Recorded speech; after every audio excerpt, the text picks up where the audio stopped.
প্রতিদিনের হেসেলে আজকে মুড়ি ঘন্ট, কাতলা মাছের মাথা দিয়ে মুড়ো দিয়ে মুড়ি ঘন্ট করব। এই জন্য মুড়োগুলোকে ভালো করে ধুয়ে নিয়েছি, দিয়ে নুন হলুদ মাখিয়ে নিয়েছি। আর এই মুড়ি ঘন্ট করার জন্য আমি গোবিন্দভোগ চাল নেবো। অনেকে মুড়ি ঘন্টতে অনেক চাল দেয়, আমি খুব বেশি চাল দেবো না, 100 গ্রামের মতো চাল দেবো। আর এদিকে আলু কেটে নিয়েছি, আলু, পেঁয়াজ, আদা রসুন বাটা, ঘি, গরম মশলা এইগুলো দেবো। আর চালটা এবারে ধুয়ে, গোবিন্দভোগ চালটা আমি ধুয়ে ঘিয়ে ভেজে নেব, হালকা করে ভেজে নেব।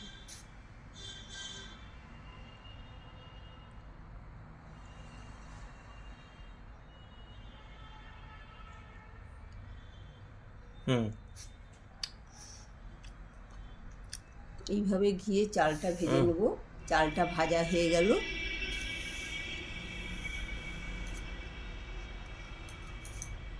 চালটা যেই ভাজা হয়ে গেল চালটা সব তুলে নিলাম।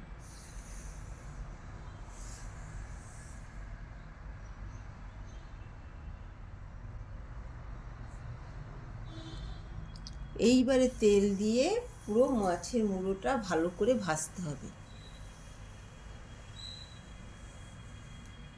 পরিমাণ বুঝে যে যেরকম করবে সেরকমভাবেই মুড়োটা নেব। মুড়োটা একটু বেশি দিলে ভালো হয়, যেহেতু মুড়ি ঘন্ট, সেই জন্য আমি মুড়োটা একটু বেশি পরিমাণে দিয়েছি। মুড়োটাকে খুব ভালো করে ভেজে নিতে হবে, একবারে ভাজবো না, আমি দুবারে মুড়োটা ভেজে নেব।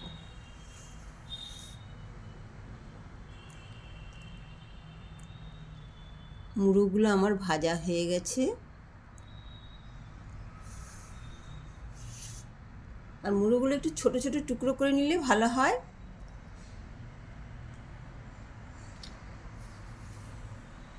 এই তেলেই আমি আলুগুলোকেও ভেজে নেব। আলু টুকরো করে রেখেছি, আলুগুলোকে ভেজে নিলাম, একটু নুন হলুদ দিয়ে ভেজে নিলাম।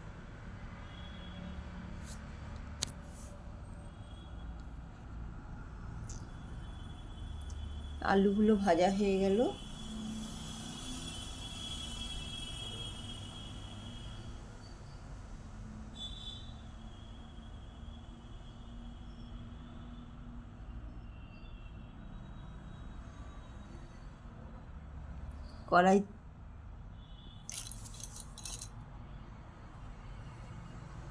এবার কড়াইতে তেল দিলাম,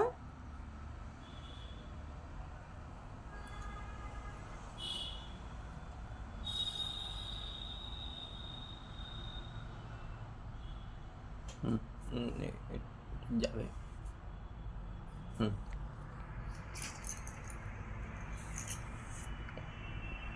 কড়াইতে তেল দিয়ে দিলাম। তেলটা গরম হলে তেজপাতা, শুকনো লঙ্কা আর একটু জিরে ফোড়ন দেবো।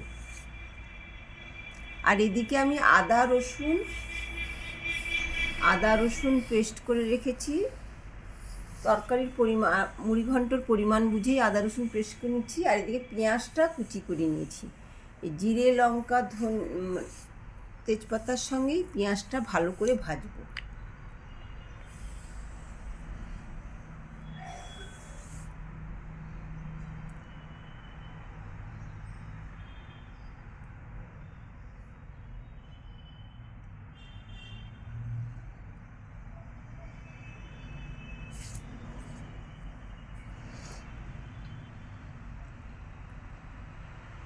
পেঁয়াজটা ভাজা হয়ে গেছে। এইবারে 2 চামচের আদা রসুন বাটা দিলাম। পরিমাণ বুঝেই দিলাম, যতটা লাগবে সেই বুঝেই দিলাম। মশলাটা তরকারির পরিমাণ বুঝেই দিতে হয়।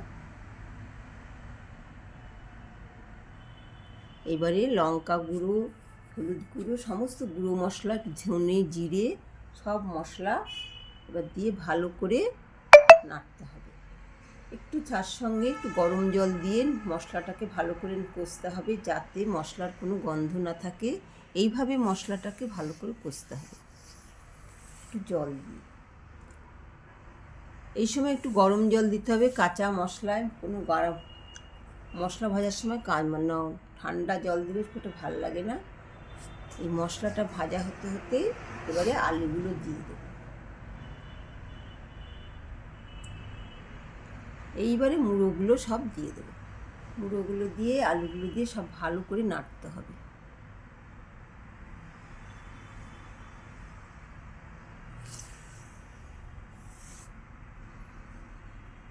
মুড়ি ঘন্টতে একটু মুড়োর পরিমাণটা বেশি দিলে ভালো হয়।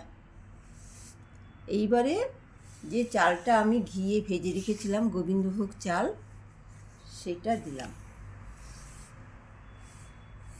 আমি খুব বেশি চাল দেই না, একটা গন্ধ হওয়ার জন্য গোবিন্দভোগ চালে দেই। এক গাদা বেশি চাল দিই না, অল্পই চাল দিয়েছি। সেটাকে ঘিয়ে ভেজে নিতে হবে। আমি মুড়ি ঘন্টটা এইভাবেই করি।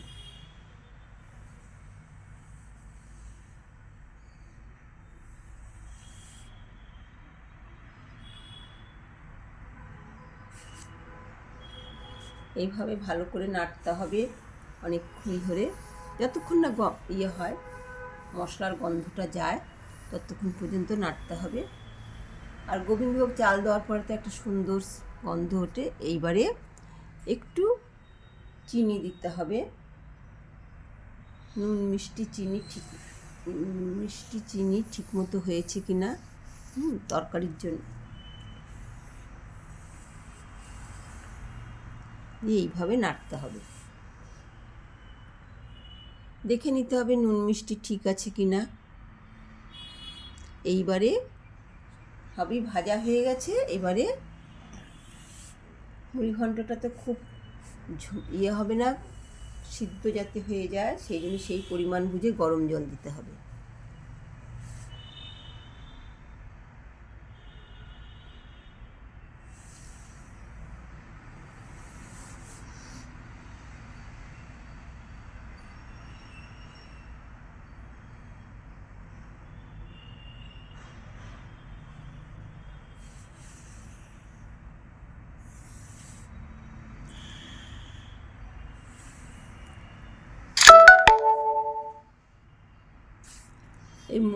এরকম মুড়ি ঘন্টটা সিদ্ধ হয়ে এসছে। আর আমি এই মুড়ি ঘন্ট করতে করতে এই মাছের মুড়োর যে সব কাঁটাগুলো উঠে যায়, সেগুলোকে আমি করতে করতেই উঠিয়ে দিই,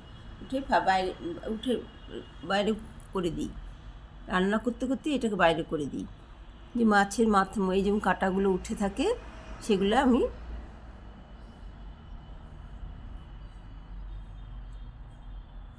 ফেলে দিই। এবার ঘি গরম মশলা দিয়ে দিলাম, আর হয়ে গেল আমার মুড়ি ঘন্ট।